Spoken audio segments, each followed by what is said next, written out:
Hai sobatku, selamat datang di channel RL1221. Jumpa lagi.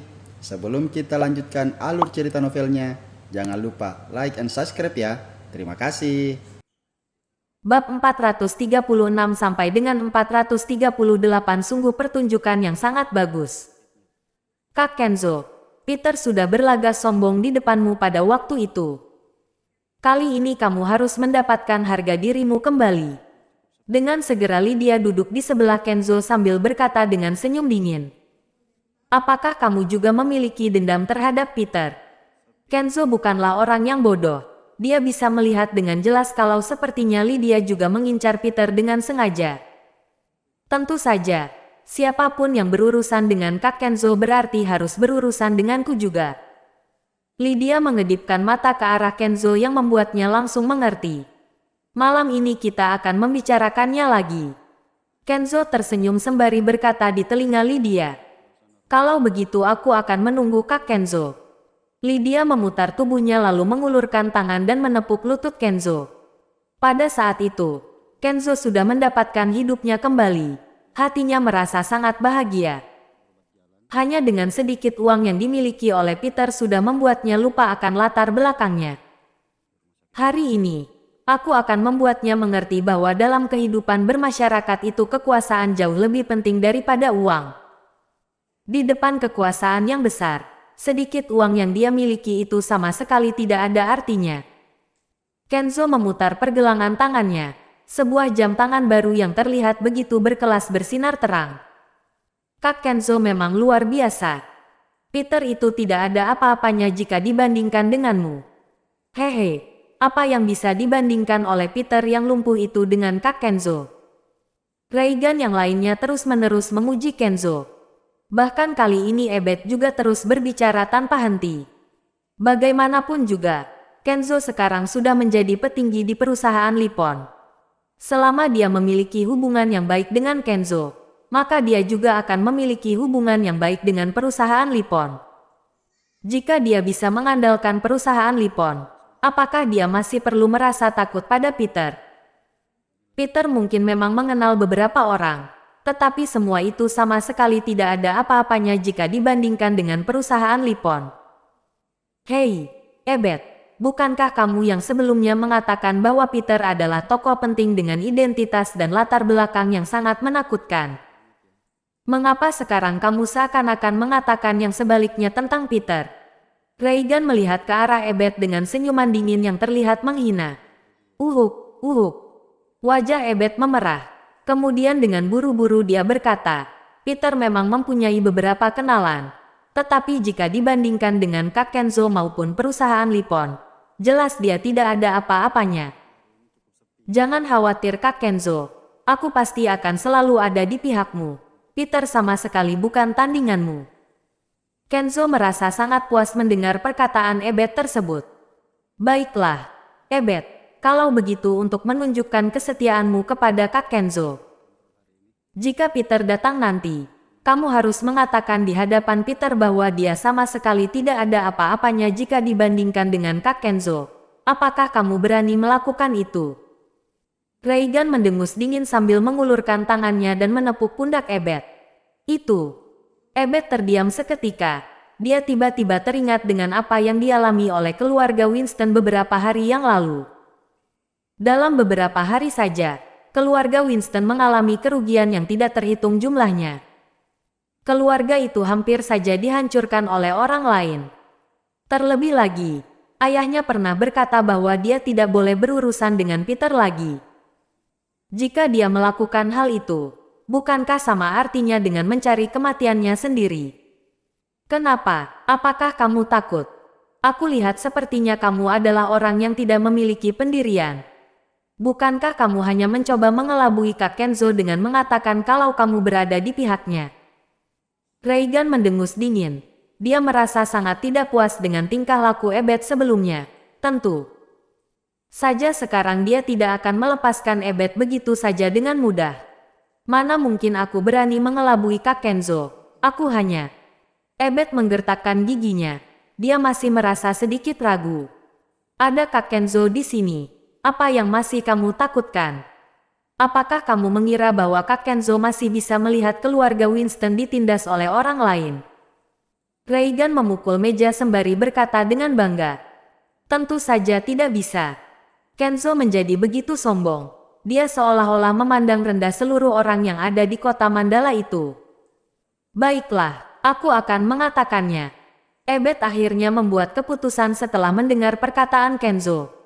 Jika dengan menghina Peter bisa membuatnya mendapatkan dukungan dari perusahaan Nippon, tentu saja itu akan menjadi kesempatan yang sangat bagus. Kamu melakukan sesuatu yang benar. Bersama dengan Kak Kenzo tidak akan membuatmu rugi, kan? Reagan tertawa puas sambil menatap ke arah Kenzo seakan-akan sedang menunggu pujian. Kenzo memang merasa sangat puas dengan apa yang sudah dikatakan oleh Reagan barusan. Ketika Kenzo memikirkan tentang apa yang harus dia lakukan kepada Peter, Reagan sudah menyiapkan sebuah rencana dan mengatur agar Ebet mempermalukan Peter. Hal itu tentu saja membuat Kenzo merasa sangat senang. Pelayan. Kenzo mengulurkan tangan dan menjentikkan jarinya untuk memanggil seorang pelayan. Tuan Kenzo, apa ada yang bisa aku bantu? Pelayan tersebut melayani Kenzo dengan sangat hormat. Kenzo sudah mengungkapkan identitasnya sebagai manajer senior di perusahaan Nippon.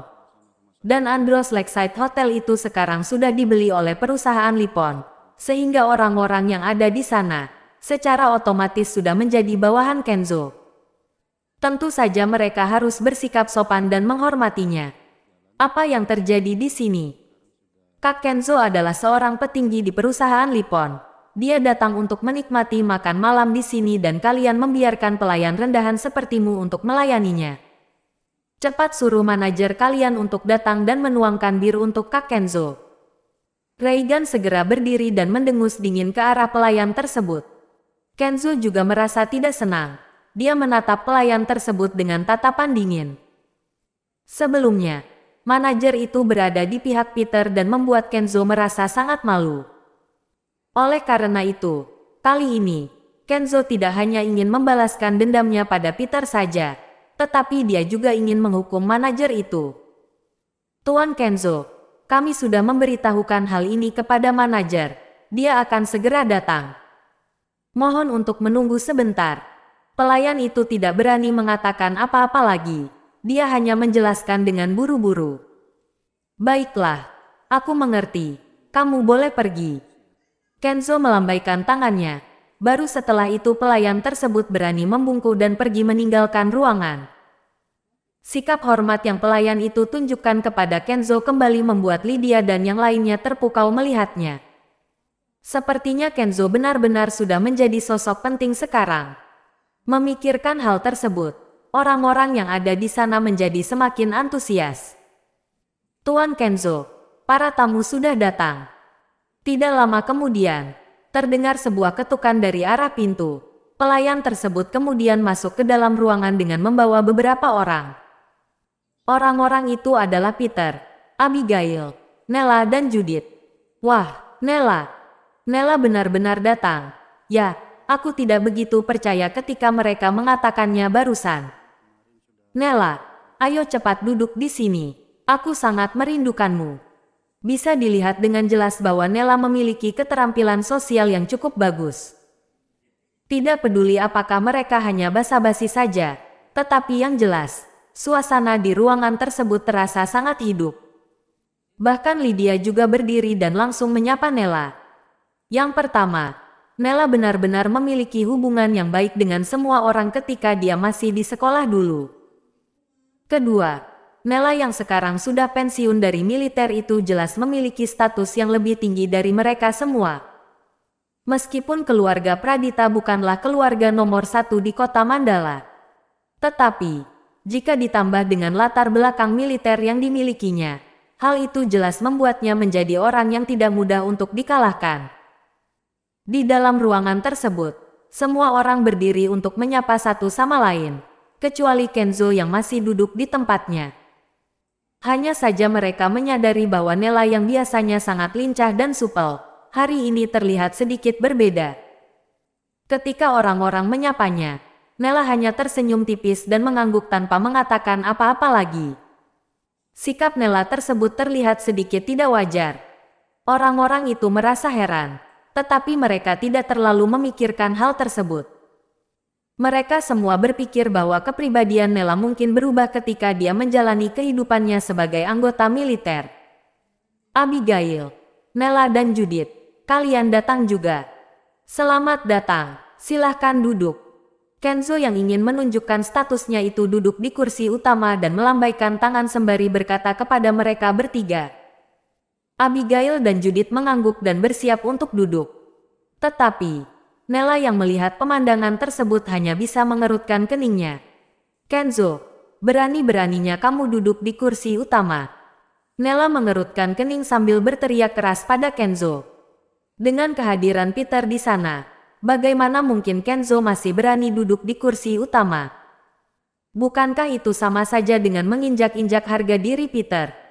Jika dilihat dari aturan militer, Kenzo bahkan bisa dihukum dengan sangat berat. Mendengar perkataan Nella tersebut, Kenzo dan yang lainnya, termasuk Abigail dan Judith tercengang seketika. Apa maksud dari perkataan Nella itu? Dari semua orang yang ada di sana, Kenzo memiliki kekuasaan sekaligus kekayaan di tangannya. Bisa dikatakan bahwa dia yang memiliki status tertinggi di sana. Meskipun Nella memiliki latar belakang militer, tetapi Kenzo merupakan seorang petinggi di perusahaan Nippon. Terlebih lagi, Kenzo yang hari ini sudah mentraktir mereka. Jika Kenzo tidak boleh duduk di kursi utama, lalu siapa yang harus duduk di sana? Jika kamu ingin duduk di sini, maka aku akan memberikannya padamu. Kenzo melambaikan tangannya dan tersenyum. Dia menjawab pertanyaan Nella dengan begitu tenang. Dia tidak ingin berdebat dengan Nella yang merupakan seorang wanita. Bukan aku yang ingin duduk di sana, tapi, kata Nella. Nella berkata sambil menoleh ke arah Peter. Ayo kita semua duduk. Tepat pada saat itu, Peter berkata sembari memutar kursi rodanya ke sisi Abigail. Nella mengetahui identitas dan status Peter, tetapi yang lainnya tidak mengetahui hal tersebut. Lagi pula, saat ini Peter juga tidak ingin terlalu banyak orang mengetahui identitasnya yang sebenarnya. Ketika mengerjakan suatu hal, setiap orang harus memiliki kemampuan. Dan kemampuan yang harus dimiliki oleh Peter adalah berdiri dengan kedua kakinya sendiri. Hanya dengan begitu dia baru akan mendapatkan semua kualifikasinya kembali. Oleh karena itu, selama dia masih belum bisa berdiri seperti sebelumnya, Peter harus bertahan selama yang dia bisa. Nella terdiam setelah mendengar perkataan Peter. Dia seakan-akan tidak bisa menahan kesedihannya. Sebelumnya, Peter adalah orang yang begitu kuat dan sangat mendominasi. Selama masa kepemimpinannya, dia sama sekali tidak pernah berkompromi dengan siapapun. Ketika kedua belah pihak berperang, mereka berkata bahwa mereka tidak akan menghabisi para prajurit, tetapi hal itu sama sekali tidak berpengaruh pada Peter. Jika prajurit yang dikirim oleh musuh berani tidak jujur, maka Peter akan langsung menghabisi mereka di tempat pada saat itu juga. Peter yang dulu merupakan orang yang sangat kuat dan mendominasi, namun sayangnya, dia juga memiliki kemampuan untuk menjadi sombong dan berkuasa. Dan saat ini, dia bahkan membiarkan dirinya dikompromikan. Semakin Nella memikirkan hal tersebut, semakin dia merasa tidak nyaman. Tetapi, karena Peter sudah berkata begitu, Nella pun tidak berani mengatakan apa-apa lagi. Dia hanya bisa mengangguk dan duduk. Semuanya sudah datang, sajikan makanannya. Dengan segera Reigan menyiapkan semuanya setelah mendengar perintah dari Kenzo. Di sisi lain, Nella ditarik oleh beberapa orang yang langsung memberinya banyak pertanyaan. Dengan ekspresi wajah datar Nella tidak mengatakan apa yang seharusnya dia katanya. Dia juga tidak menyebutkan tentang apa yang tidak boleh dia katakan. Bahkan ketika mereka bertanya tentang kehidupan militernya, Nella langsung melewati topik itu tanpa banyak bicara. Dalam waktu singkat, hidangan mewah beserta anggur merah sudah tertata rapi di meja mereka. Ah, aku baru melihat Peter di sini. Apakah kamu datang kemari untuk meminta-minta makanan lagi? Secara tidak sengaja Kenzo melirik ke arah Peter. Dia bertingkah seolah-olah baru menyadari kehadiran Peter di sana. Apa yang kamu bicarakan, Kenzo? Belum sempat Peter mengatakan sepatah kata pun, Nella yang sedari tadi terdiam tanpa banyak bicara itu langsung mengerutkan keningnya dan memarahi Kenzo. Semua orang tertegun. Mengapa Nella begitu protektif terhadap Peter? Tetapi mereka hanya merasa sedikit aneh dan tidak terkejut sama sekali. Karena mereka sudah tahu kalau Nella memang selalu melindungi temannya. Tetapi dia baru mengenal Peter selama beberapa menit saja. Mengapa dia sudah menjadi begitu protektif? Peter sedikit mengernyit sembari menatap ke arah Nella. Abigail pasti akan merasa curiga kalau dia bersikap begitu jelas. Nella sedikit tercekat ketika dia menyadari tatapan Peter ke arahnya. Lalu secara perlahan Nella menundukkan kepalanya. Ketika Nella mendengar ada seseorang yang mengatakan sesuatu yang buruk terhadap Peter barusan, tanpa berpikir panjang dia langsung merasa ingin menegur orang itu. Tapi setelah dia pikir-pikir lagi, apa yang dia lakukan itu memang tidak begitu pantas. Nella, kamu tidak mengetahui apa yang terjadi sebenarnya. Sebelumnya, Peter dan Abigail datang ke sini bersama-sama untuk meminta makanan dariku. Pada akhirnya dia malah mengacaukan meja makan dan hampir membuatku mengganti kerugian dalam jumlah yang cukup besar. Maksud dari perkataanku barusan adalah aku hanya takut kalau hari ini dia akan mengacaukan semuanya lagi. Lagi pula dia adalah seorang tokoh penting. Kenzo tertawa terbahak-bahak sambil menunjukkan ekspresi wajah yang menghina Peter. Jika kamu melakukan sesuatu yang membuatku memiliki alasan untuk mengangkat meja ini, maka aku bisa melakukan itu kapan saja. Peter berkata dengan tenang sambil menyilangkan tangannya dan meletakkannya di atas meja. Kamu. Kenzo membeku seketika setelah mendengar perkataan Peter tersebut. Dia lalu menarik tatapannya sembari mendengus dingin. Wah, orang penting ini memang benar-benar orang yang sangat penting. Peter, apakah kamu mengenal manajer hotel ini? Reagan menoleh ke arah Peter dan bertanya dengan ekspresi wajah yang lucu. Apakah makanan ini sudah bisa dimakan? Nella merasa kalau Kenzo dan yang lainnya memang sengaja mengincar Peter. Meskipun barusan Peter sudah memberinya isyarat untuk tidak berbicara terlalu banyak, tetapi Nella masih tetap tidak bisa mengabaikannya begitu saja. Uhuk. Reagan terbatuk lalu menatap ke arah Nella. Tetapi setelah Reagan menarik pandangannya, dia terus-menerus mengedipkan mata ke arah Ebet. Ebet yang seakan-akan sedang berperang dengan hatinya sendiri. Kemudian berdiri secara perlahan. Peter, kamu pikir kamu siapa? Kamu hanya mengenal beberapa orang penting saja, kan? Hari ini aku akan mengatakan sesuatu kepadamu. Ebet meminum seteguk bir. Setelah bir tersebut masuk ke dalam tubuhnya, dia langsung berani mengeluarkan kata-kata yang sangat kejam kepada Peter. Oh, apakah kamu akan mulai lagi? Peter melihat ke arah Ebet sembari mencibir. Jangan berbicara omong kosong. Hari ini aku akan mengatakan semuanya dengan jelas padamu. Tidak peduli seberapa banyak orang yang kamu kenal ataupun latar belakang yang kamu miliki. Tapi, di depan Kak Kenzo kamu hanyalah seorang pecundang yang tidak berarti apa-apa. Dalam satu tarikan napas Ebet mengucapkan semua kata-kata itu kepada Peter. Setelah selesai berbicara, suasana di ruangan itu menjadi hening seketika. Ebet mengetahui dengan jelas kalau dia sudah digunakan sebagai umpan. Tetapi demi untuk menyenangkan hati Kenzo, dia tetap melakukan hal tersebut. Di sisi lain, Kenzo dan Reagan menatap Peter dengan senyum dingin di wajah mereka. Sebaliknya, ekspresi wajah Peter terlihat begitu tenang, tetapi tersirat sebuah tatapan mengejek dari matanya. Abigail merasa sangat marah. Judith juga mengerutkan keningnya sembari melihat ke arah Kenzo dan yang lainnya. Nella bahkan lebih terkejut lagi. Dia bahkan menatap Peter dengan tidak percaya. Peter bahkan bisa menerima semua hinaan ini. Siapa yang berani mengatakan hal itu pada Peter? Itu adalah alasan yang cukup bagi Peter untuk menghabisi seseorang. Peter adalah Panglima Bintang 9 yang memiliki jutaan pasukan.